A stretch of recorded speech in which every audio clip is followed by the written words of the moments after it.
And There we go. So we're on Facebook, we're recording, so that's all good. So here we go. What is today? Wednesday. All right. Happy Wednesday, everyone. Tonight we are hopping on with a quick training. We have a special guest with us tonight, Maddie Stewart. And Maddie is going to be diving into a super interesting topic that I know has come up in our community a lot. And in fact, I kind of a little bit sort of spoke on it on Monday when I did the training on Monday. So this is really going to tie in really nice and make sure that you guys have the information that you need so that you can make appropriate decisions regarding your health and what you're doing to promote your health. So Maddie, thank you for joining us tonight. I really, really appreciate it. Welcome. yeah, thank you for having me. I'm excited to be here and share about this topic. I'm very passionate about this topic. I talk to people about it all the time, because I think like the message needs to get out there. Yeah. Yeah. Yeah, no, I agree with you 100%. So, what we're talking about tonight is like how exercise can be beneficial, but how it can also not be beneficial and leading us down into that road of over exercising and, having high cortisol. Maddie, you said that you've had experience in this situation. What's your story like with over exercising? Yeah, so I would say about 3 years ago, I got into CrossFit very heavily, loved CrossFit.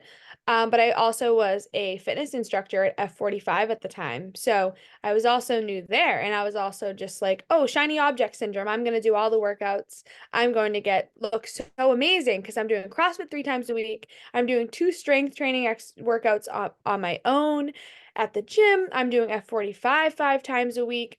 I'm walking, I was coaching, so I was getting 15,000 steps a day.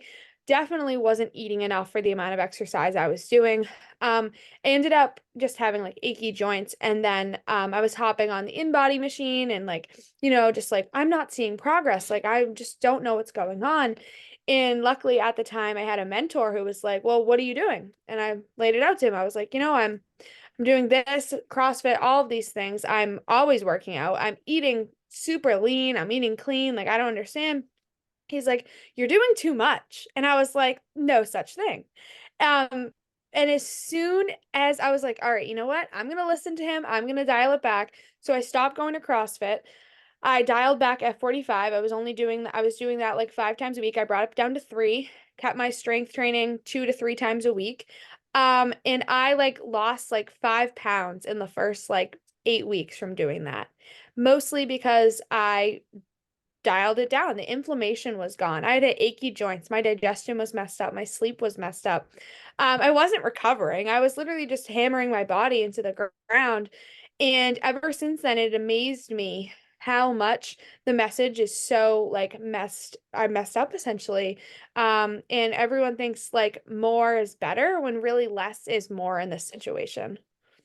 Right. Yeah, no, I think there's a lot of women that can relate to that story. I can super relate to that story. Mine was super similar. Like I would go to boot camp class in the morning and then I did my own workout and then I taught classes too. So it was just I don't even know how many hours a day I was working out, but it was way too many. Oh, and then don't forget the cardio. Like my favorite thing was a stair machine or running.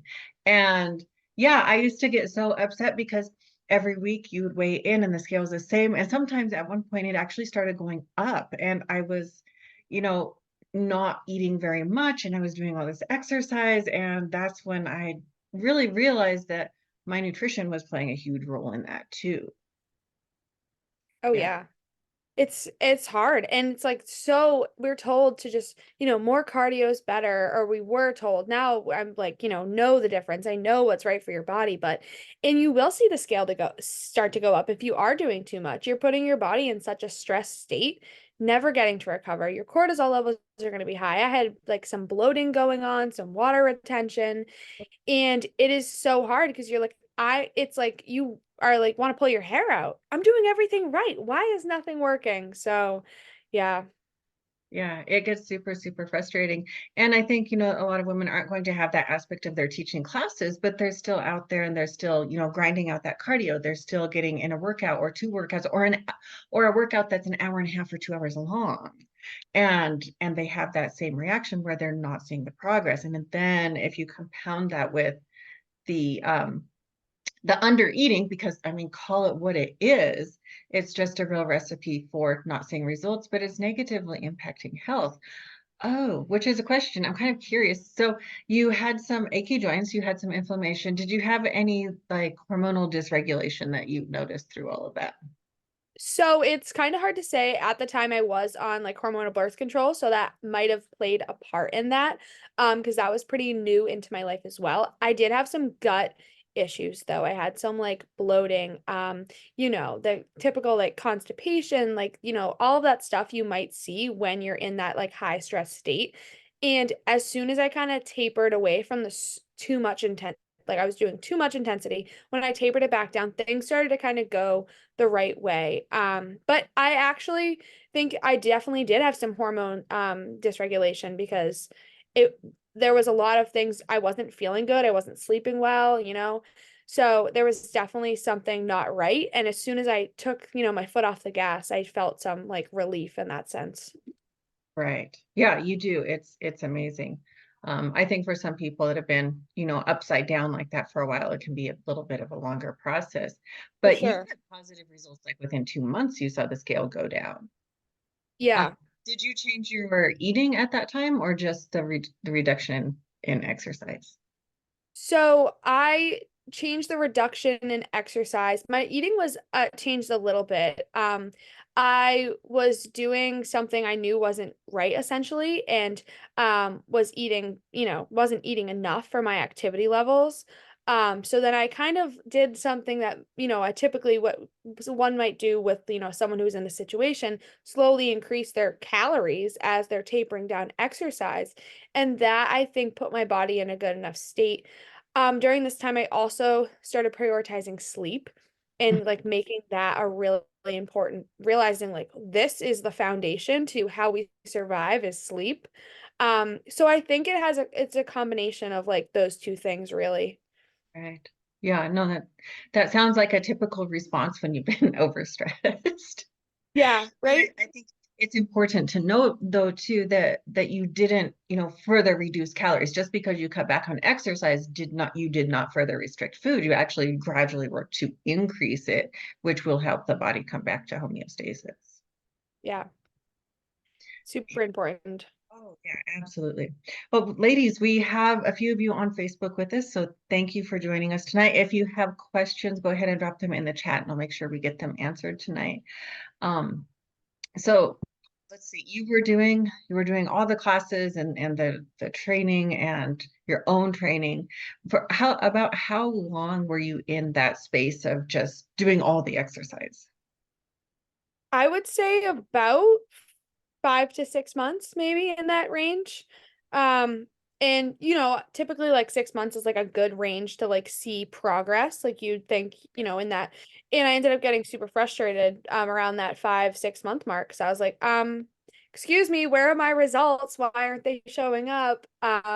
So that's when I was like, luckily I was like, what I asked someone and they were like, you know what, this is probably the case. And because I wasn't doing it for such a long period of time, I definitely had a bit of a quick reversal. I Mm. also had the knowledge of how to get out of it. Because I started like, digging into the research and being like, I really was driving my body into the ground. Yes, I hear you on that. Can totally understand and sympathize with that space. I've done it more than once. I'm apparently I don't Oh learn yeah. that person. It's like a temptation to do it again. I mean like just because I love exercise so much, you Right, know? right. Well, and I think too, I for some of us, it's like we get in this space and like I compete in bodybuilding and everybody's always said that, my competition's on the stage and my competition is never on the stage, it's within myself. And I think for a lot of us that's true. And so when we approach a workout, we're trying to do more than we did last time. And when we do a diet, we're like trying to do it better than we did last time. And you just yeah, you can get to a point where you just work yourself into the ground kind of easy trying to beat yourself. Yeah, exactly. And it's kind of a nice competition because you're not really comparing yourself to others. You're just trying to get better than you were yesterday. But it certainly does catch up to you, especially if there's so many different areas of fitness that you can attack. And if you are in the space and you do work in it, you kind of are like, I want to get to know everything. I want to do CrossFit. I want to do some running, like, so it can catch up to you if you try to do it all at once, for sure. Yeah, no, that's true. And there are so many different aspects of fitness. Like you could literally spend your whole life taking your time learning different aspects and different approaches. Um, so I know that you also have your own coaching business. Do you work primarily with women that have been in this over exercising space?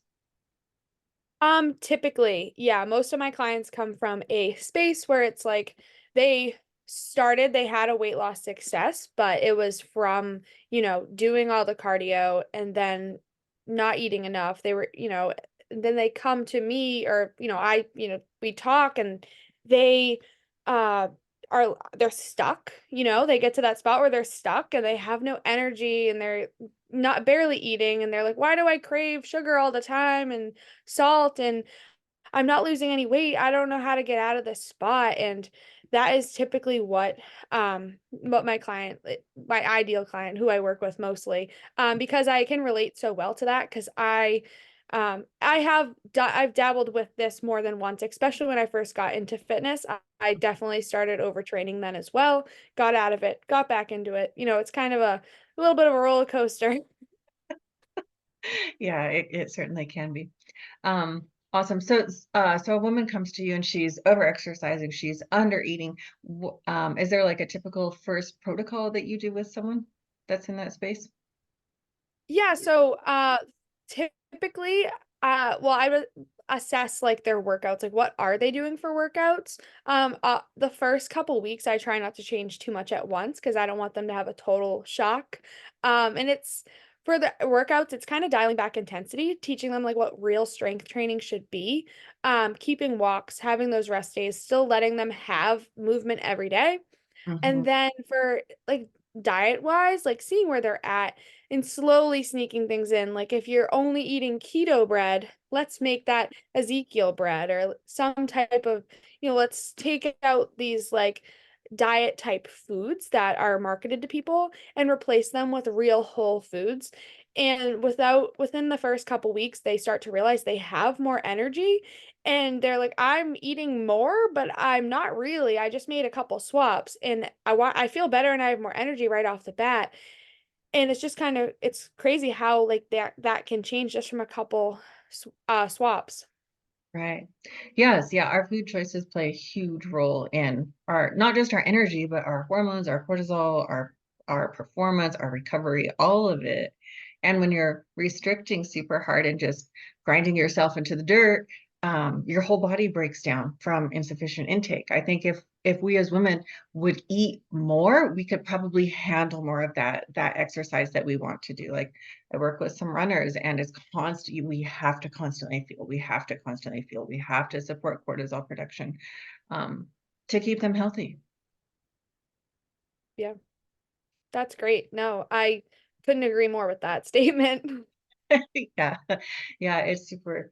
And I think, well, it goes back to like what you said in the beginning. It's like it's not their fault because really the fitness industry has told us that we need to move more, we need to eat less to have the body that we want. And that can be true, and it is in a sense, but that's not how the best results are made. Exactly. Sustainability comes into a place as well. Because specifically, like women are going to go through many phases of life, like having kids and postpartum and all of these things. And we're not going to be able to keep the same intensity across the board.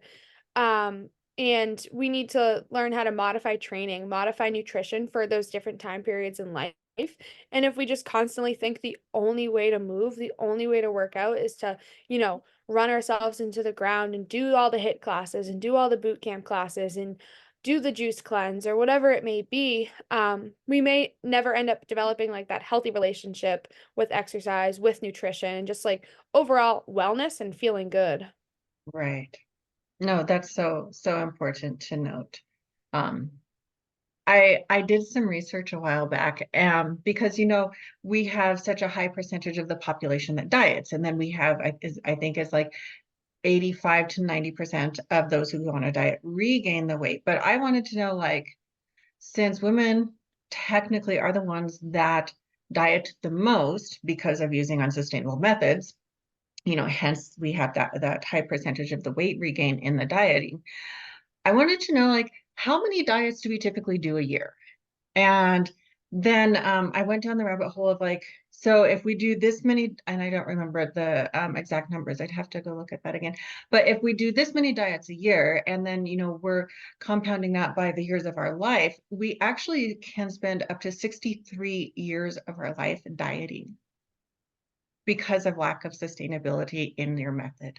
I like blew my mind. That's crazy. I didn't know that. I didn't know it was that high. Yeah, it's horrible. It is.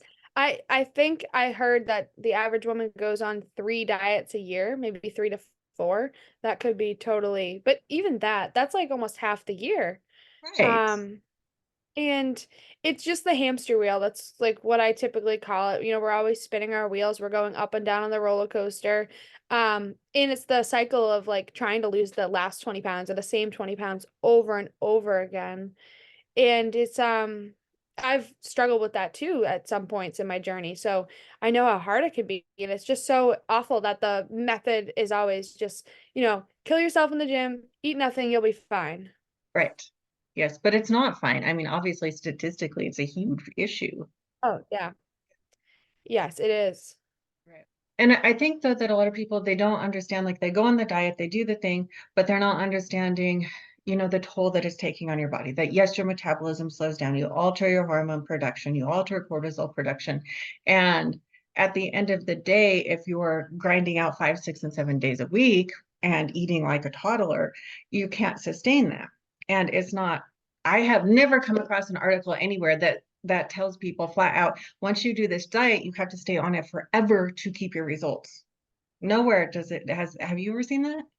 No, I haven't. Actually, I've never even thought about like that being like that what that should say that. That should be the disclaimer.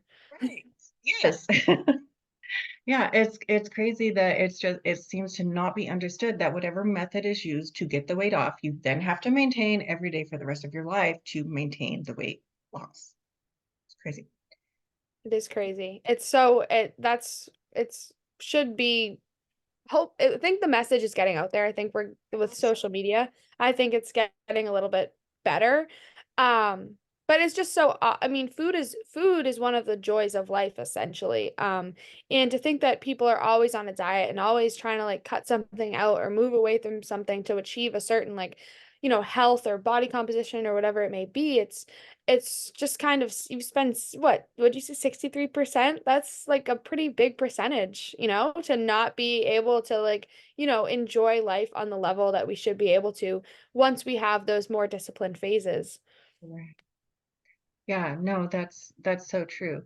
And I think, like you said, spending most of your life in a dieting phase also it's not going to give you the body that you want. If it was going to, it would have. And Yep. and it's not because you didn't do it right or do it hard enough or do it good enough. It's not that. It's the sustainability of the approach itself. We have a lot more ladies on Facebook, so thank you for joining us tonight, ladies. If you have any questions, go ahead and pop them into the chat. I'll make sure that we get those answered before we sign off here tonight.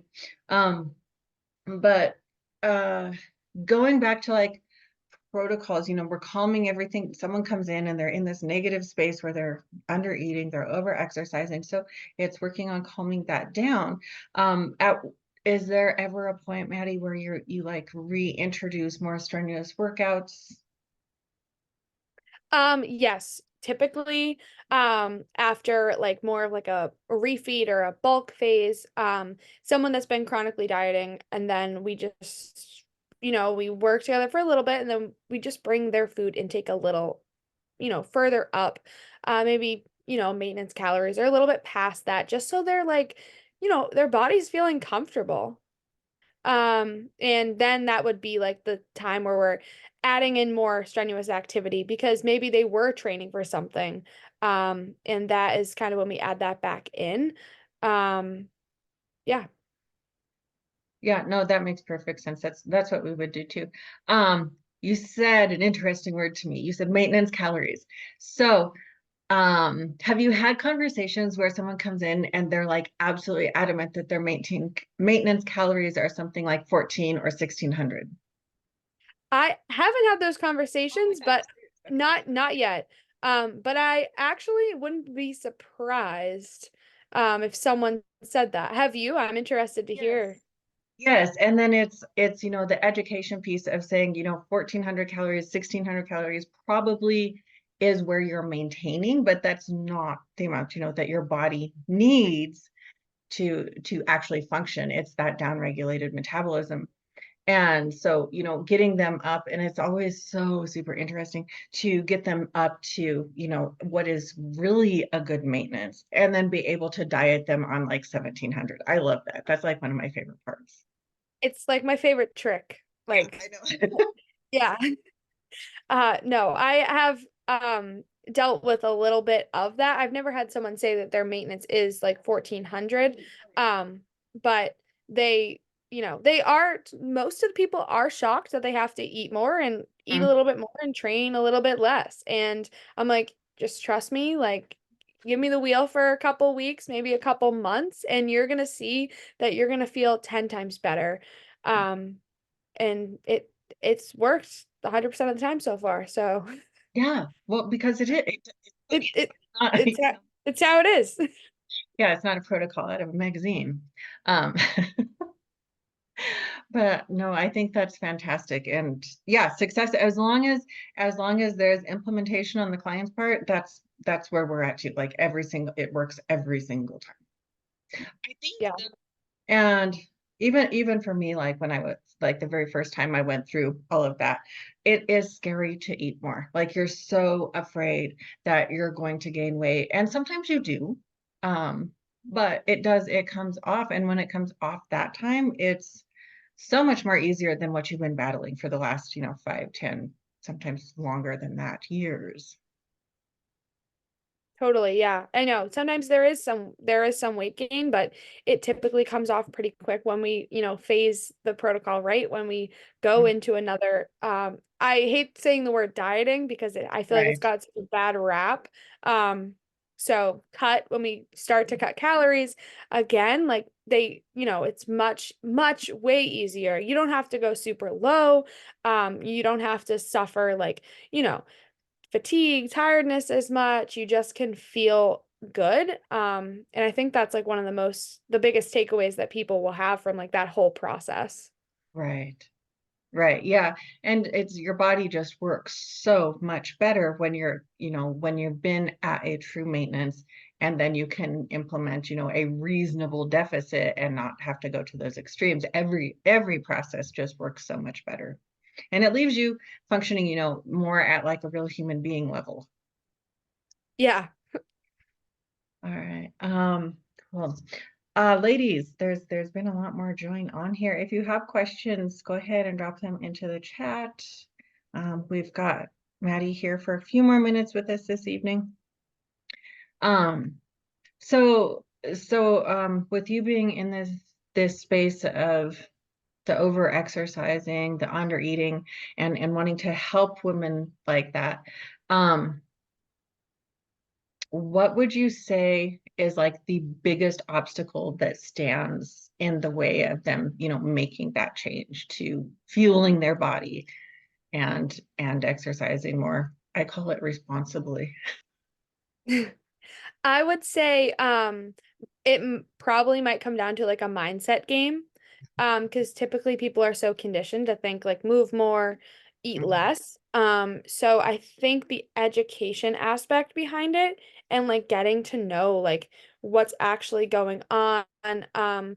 Because when we are in this state, we're seeing lower levels of human growth hormone, lower levels of testosterone, higher levels of cortisol, all things that are going to combat your ability to burn body fat and build muscle.